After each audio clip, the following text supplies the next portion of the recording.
There are places in this world that can't be explained. Hidden pockets of reality where the rules of nature don't apply, where time and space warp, and the things that dwell there are far beyond human comprehension. One such place is Setealém, a realm so terrible and decadent that those who enter rarely return. And the only way in is through a portal, a postcard. You may have seen one yourself, an innocent-looking image, maybe of a dark, foggy landscape, or an old, decaying building with strange symbols you can't quite make sense of. These postcards are scattered around the world, appearing in antique shops, flea markets, or sometimes even in the mail. But once you hold one, you can't stop thinking about it. The longer you look, the more the urge to find the portal grows until it consumes you. And that's exactly what happened to Liam. Liam was a quiet man, an artist who spent most of his time sketching and painting in his cramped apartment. One afternoon, while digging through a box of old postcards at a local market, he came across one that caught his eye. It depicted a cracked, decaying city street, bathed in an unsettling twilight, the buildings warped in unnatural ways. The image seemed almost alive, like the very air in the picture was breathing. He didn't know why, but Liam felt drawn to it. He bought the postcard, ignoring the strange look the vendor gave him, and took it home. That night, the postcard kept him awake. He couldn't stop staring at the image, his mind racing with questions. What was that place? Where was it? And most importantly, how could he get there? The next morning, when Liam woke up, everything felt off. The air was thicker, and the shadows in his apartment seemed longer. When he looked at the postcard again, it was no longer just a picture. It felt like a doorway, a portal waiting to be crossed. Liam couldn't resist. He placed his hand on the postcard, and for the briefest moment, everything went silent. The room seemed to distort, the edges of his vision warping as if he was being pulled into the picture. Then, with a sudden jerk, he was gone. When he opened his eyes, he was standing in the middle of a desolate street. The air was thick with an oppressive fog, the ground cracked and uneven beneath his feet. The buildings around him leaned at impossible angles, their windows shattered, their facades decaying. It was Setealém, a world that felt like a nightmare. There was no sky, only a suffocating darkness that stretched as far as the eye could see. Liam's heart pounded as he stumbled forward. He wasn't sure where to go, but he knew he couldn't stay there. The further he walked, the more the city twisted, and the more disturbing the sights became. He passed crumbling statues, their faces twisted in grotesque expressions of agony. Empty streets, lined with shadowy figures that seemed to watch him from the corners of his vision. And then, there were the sounds. The soft, echoing whispers that drifted from every direction, calling to him, though he could never tell what they were saying. As he turned a corner, he saw something that made his blood run cold. A creature, humanoid in shape, but twisted and unnatural. Its skin was a sickly, translucent gray, its limbs elongated and covered in jagged spikes. Its eyes were empty voids, and when it moved, it left a trail of black smoke behind it. Liam tried to back away, but it noticed him. The creature's head tilted unnaturally, its lips parting to reveal rows of sharp, broken teeth. It began to move toward him, slowly, deliberately, its body bending and contorting in ways that should have been impossible. Panic surged through Liam, and he turned to run, but the streets around him were shifting, warping in on themselves. He couldn't escape. The creatures, there were more now, emerged from the shadows, their eyes glowing faintly as they surrounded him. Just when he thought he couldn't run any further, he saw it. A door, hidden in the side of a building. It was the only way out, and he sprinted toward it with every ounce of strength he had left. As he reached the door, the creatures were close behind, their terrible whispers filling his ears. He flung the door open and, in an instant, found himself back in his apartment. His heart was racing, his hands shaking. He looked around, disoriented, but everything was as it had been, except the postcard. It was gone. Liam never found another postcard again, and though he returned to his normal life, the images of Setealém haunted his every waking moment. The creatures, the whispers, the decaying streets, they would never leave his mind. He knew now that Setealém was not just a place. It was a world, an entire realm, and it was waiting for those who dared to seek it. And those who did would never truly escape. Story 2. There are some places in the world that don't exist. Not in the way we understand, at least. And Setealém is one of them. It's a world that lies just out of reach, a world that few ever notice, but those who do never return quite the same. The entrances are subtle, almost imperceptible, like cracks in reality, hidden in plain sight, waiting for the curious, the lost, or the broken.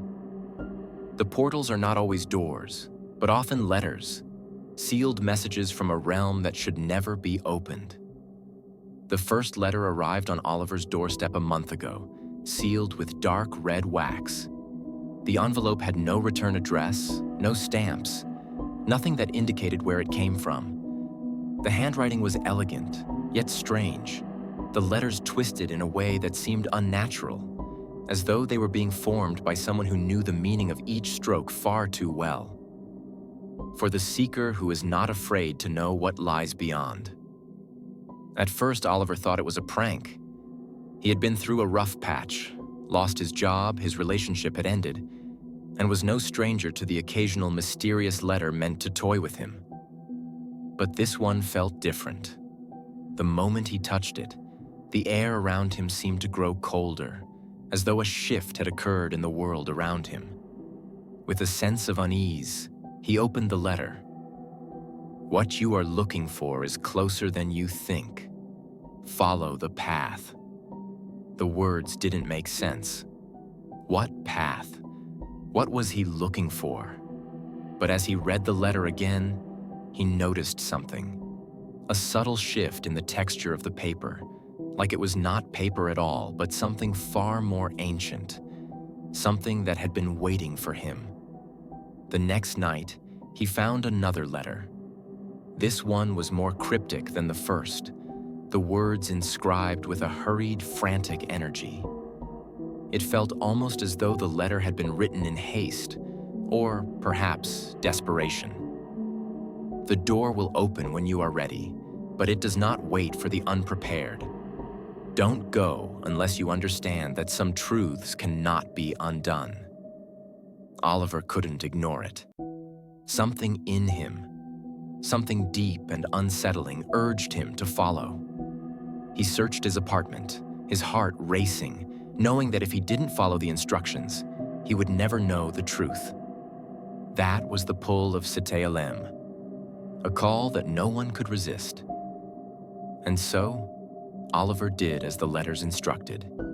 He ventured to a small, abandoned bookstore on the edge of town. The moment he stepped inside, the world shifted once again. The air felt dense, heavier, as though it had thickened with the weight of forgotten knowledge.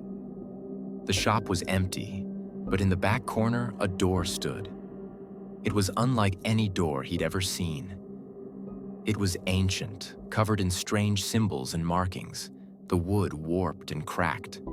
And on the door, there was a letter, pinned to it with a tarnished silver pin. The letter was addressed to him. You have come. Now you must step through. Once you pass through this door, you will no longer belong to the world you knew. You will belong to Setealém. Oliver's hand trembled as he reached for the letter. There was no turning back now. Without fully understanding what he was doing, he opened the door. And as he stepped through, everything changed. He was no longer in the bookstore. He was standing in the middle of a decaying, empty city, a city that stretched far beyond what the eye could see. The sky above was a sickly mottled gray, the air thick with the scent of rot. The buildings around him were broken, twisted into unnatural shapes. Some leaned impossibly as though defying gravity. Others had collapsed entirely, leaving only jagged remnants of their once proud structures. And there were the creatures, shadows that seemed to take shape as they moved, their bodies contorting in unnatural angles, their faces devoid of any emotion. They moved in silence, but there was something about them that made Oliver's blood run cold. He tried to move, but the world around him shifted and warped, the ground beneath his feet cracking and changing with every step. His mind felt clouded, like the air was filled with a heavy fog of confusion and fear. It was then that he heard it. A whisper. A soft, eerie voice that seemed to come from all directions at once. "You shouldn't have come." Oliver spun around, but there was no one there. Just the silent figures, watching from the darkness, their eyes gleaming with an unnatural hunger. The whispers grew louder, more frantic, and the ground seemed to shift beneath him, pulling him deeper into Setealém. The creatures started to close in, their eyes glowing brighter as they moved. And then, in a sudden burst of realization, Oliver understood. The letters, the strange cryptic messages, they weren't just warnings. They were invitations. Invitations to cross over to Setealém, a place that wasn't meant to be understood. A place that pulled at the edges of reality, drawing in those who were broken or lost, promising them answers in exchange for their souls. The world around him was alive with an unearthly energy, and Oliver realized that there was no way out. Setealém was a place that existed outside of time, a place where nothing was certain and the rules of reality no longer applied. And as the creatures drew closer, he understood one final terrifying truth. Setealém had found him, and now it would never let him go. Please don't forget to like and subscribe.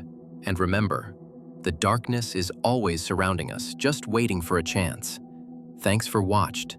See you next story.